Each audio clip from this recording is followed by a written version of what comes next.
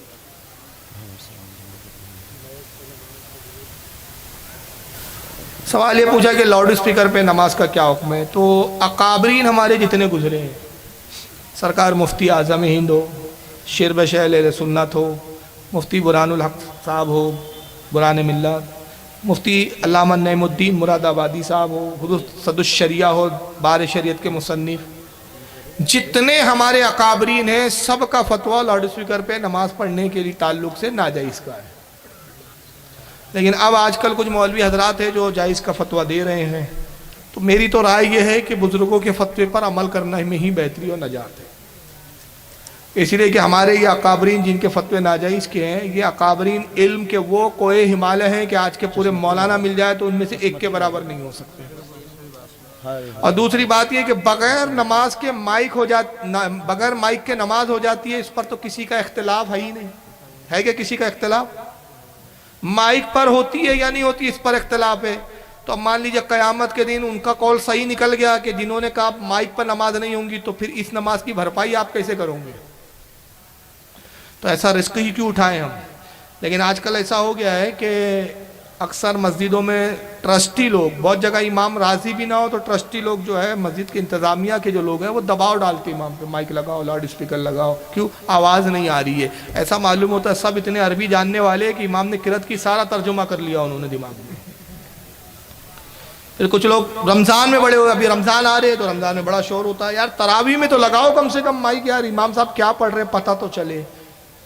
ارے بھائی کیا پڑھ رہے تم سن کر کون سا تیر مار لو گے یار؟ عصر میں امام خاموش رہتا ہے تو اب کیا عصر میں بھی قرأت کروانے کا ارادہ ہے؟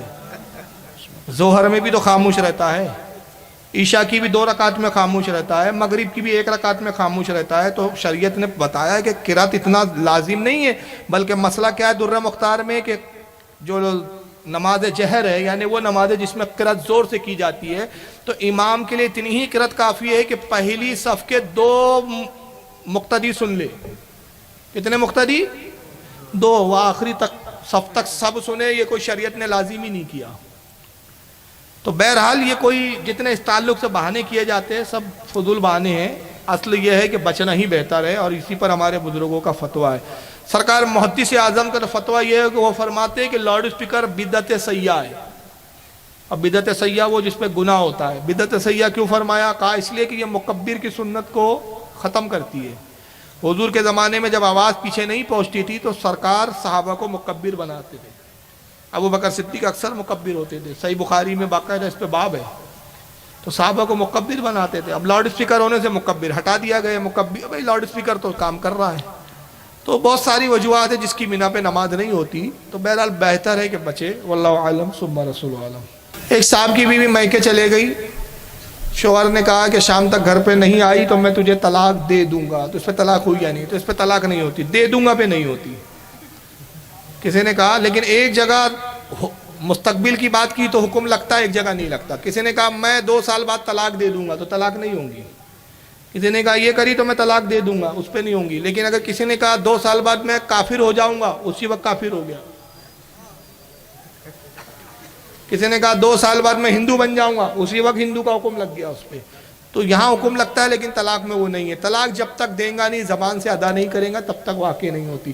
تو اگر کسی نے کہا کہ بھائی جیسے سوال میں ہے کہ شام تک اگر تو واپس نہیں آئی اپنے سسرال تو میں طلاق دے دوں گا، تو اس پہ کوئی طلاق، اگر نہیں آئی تو طلاق نہیں ہوں گی۔ ہاں اگر وہ یہ کہتا ہے کہ شام تک نہیں آئی تو تجھ پر طلاق، تو پھر ایک طلاق پڑ جائیں گی۔ لیکن جملے ایسے نہیں ہیں۔ چلیے ایسی باتیں بولنا نہیں چاہیے۔ میں تو ایک بات کہوں گا نوجوانوں کو خاص طور سے، اپنے دماغ سے یہ لفظ نکالی دو کہ طلاق نام کی بھی کوئی چیز ہوتی ہے۔